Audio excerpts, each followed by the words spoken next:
खबर शामिल कंदासी आवाज़ सिंध न्यूज़ चैनल मौजूद खैरपुर डिस्ट्रिक्ट रिपोर्टर अब्दुर्रज़ाक शेर पीपल्स पार्टी फ़कीराबाद के चेयरमैन सराय निसार हुसैन खास के लिए अवामी प्रेस क्लब आकर 2025 की इलेक्शन में कामयाब होने वाले प्रेस क्लब ओहदेदार और मेंबर्स को मुबारकबाद पेश की। इस मौके पर चेयरमैन निसार हुसैन खास के लिए ने तमाम मेंबरान और ओहदेदारों को मुबारकबाद पेश करते हुए अजरक पहनाए।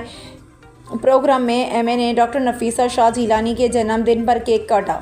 उस मौके पर खिताब करते हुए सराय निसार ने कहा कि मुझे खुशी हुई है कि अवामी प्रेस क्लब रजिस्टर्ड इदारा है जहां पढ़ने लिखने मेल और फीमेल सहाफ़त के फ़राइज़ अंजाम दे रहे हैं। प्रेस क्लब एक इदारा है जहां से मज़लूम अवाम को इंसाफ मिलता है और उनकी आवाज़ आला ऐवानों तक पहुंचाई जाती है। यहां आदाब अखलाकियात को मद्देनज़र रखा जाता है। मेरी खुशकिस्मती है कि मैं आज इन साफ़ियों के बीच में हूँ जिन्होंने शाह अब्दुल लतीफ़ यूनिवर्सिटी की डिग्री याफ्ता हैं। इसने अवामी प्रेस क्लब के सदर नाज सोलंकी और दीगर हजरात का शुक्रिया अदा करते हुए कहा कि मुझे उम्मीद है कि आइंदा भी अपने वतन और आवाम की फलाह और बहबूद के लिए करते रहेंगे। प्रेस क्लब के सदर नेमत सोलंकी ने खिताब करते हुए कहा कि हमारा किसी भी पार्टी से वास्ता हो लेकिन हमारे लिए तमाम लोग बराबर हैं।